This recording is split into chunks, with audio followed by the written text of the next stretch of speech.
Welcome back to your ultimate pit stop, Piston Pundit.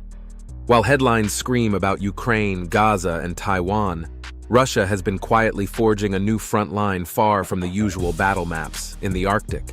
What was once dismissed as frozen wasteland is now Moscow's newest power lever, a mix of nuclear icebreakers, fortified ports, radar networks, and vast mineral reserves. Add China's Polar Silk Road money, NATO's sluggish moves, and suddenly the Arctic isn't an afterthought. It's the cold edge of tomorrow's geopolitics. Let's fire up the engines and break this down.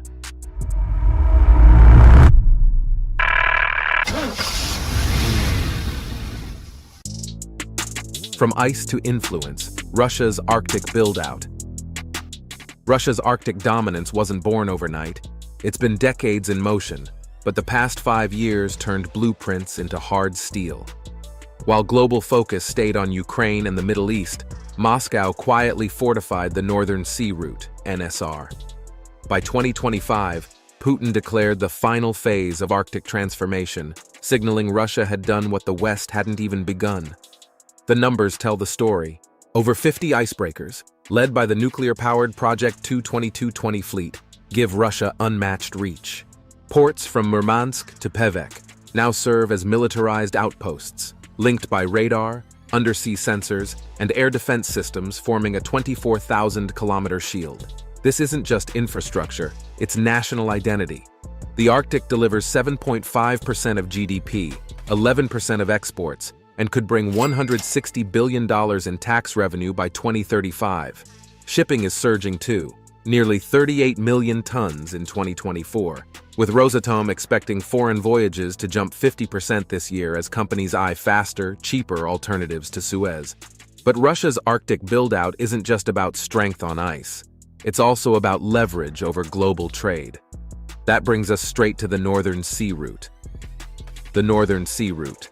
Commerce meets control. The Northern Sea Route, or NSR, isn't just a line on the map.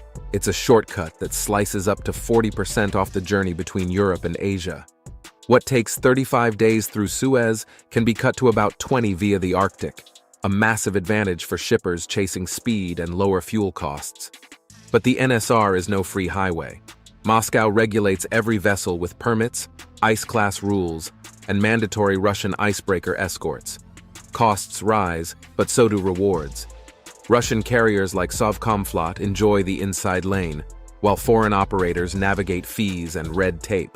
Cargo traffic exploded from 4 million tons in 2014 to nearly 38 million in 2024, with targets of 150 million by 2030.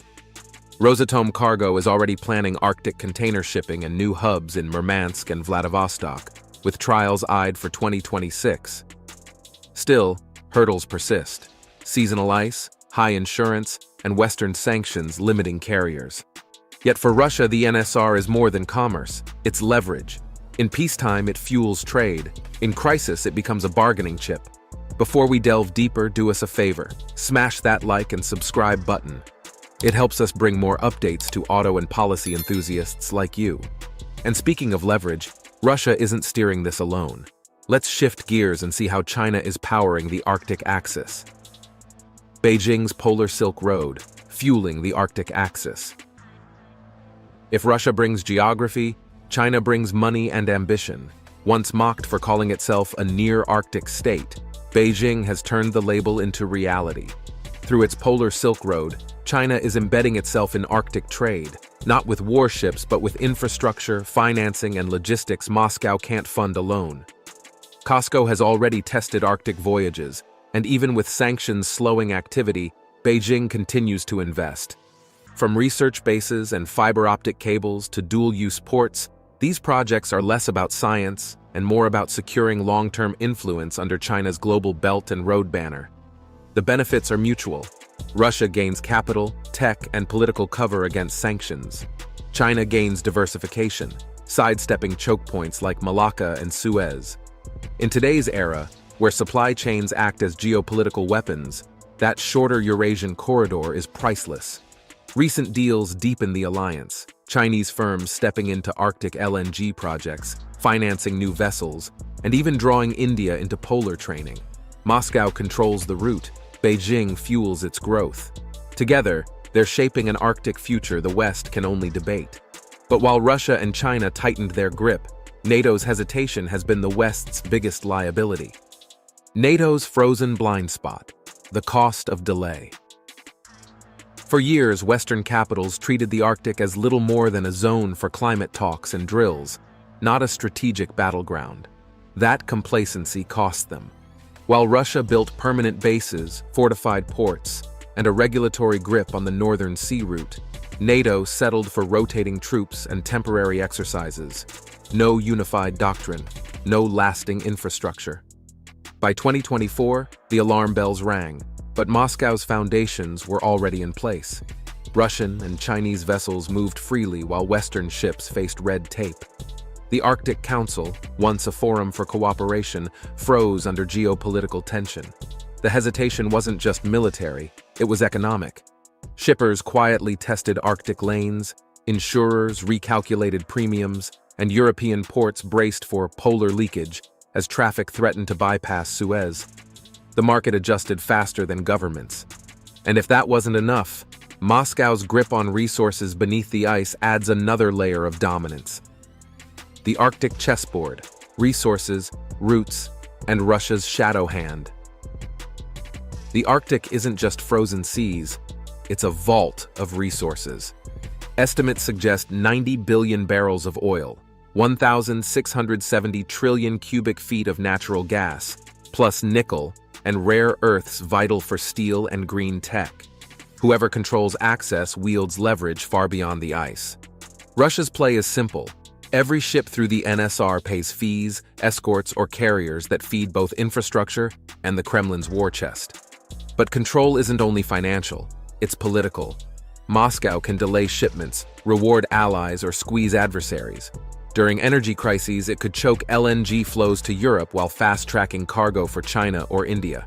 Then comes the shadow fleet, reflagged, loosely insured tankers moving sanctioned oil and LNG beyond regulators' reach.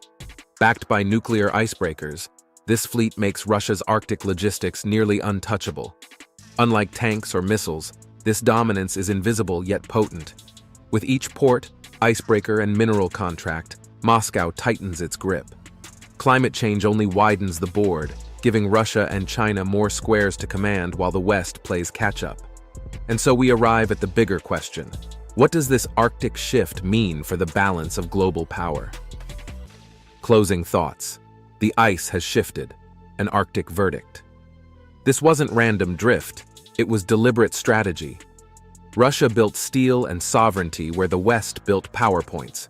China embedded capital, infrastructure, and long-term influence where others saw only frozen seas. Together, they've transformed the Arctic into a geopolitical lever. Meanwhile, NATO hesitated, and hesitation has consequences. The map is already redrawn.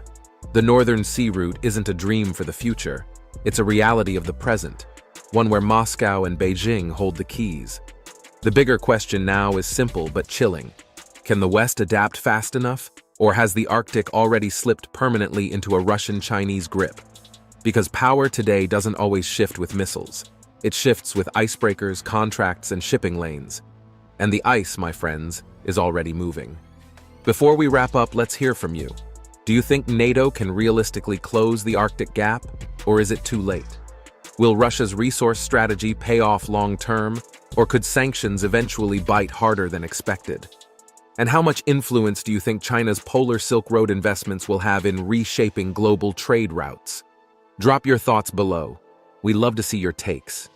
Don't forget to hit that subscribe button to Piston Pundit, your ultimate pit stop for global vehicle updates, industry insights, and the geopolitics steering the road ahead. Thanks for watching, and I'll see you in the next one. You can now check out any of the videos on the screen. There's plenty more to explore.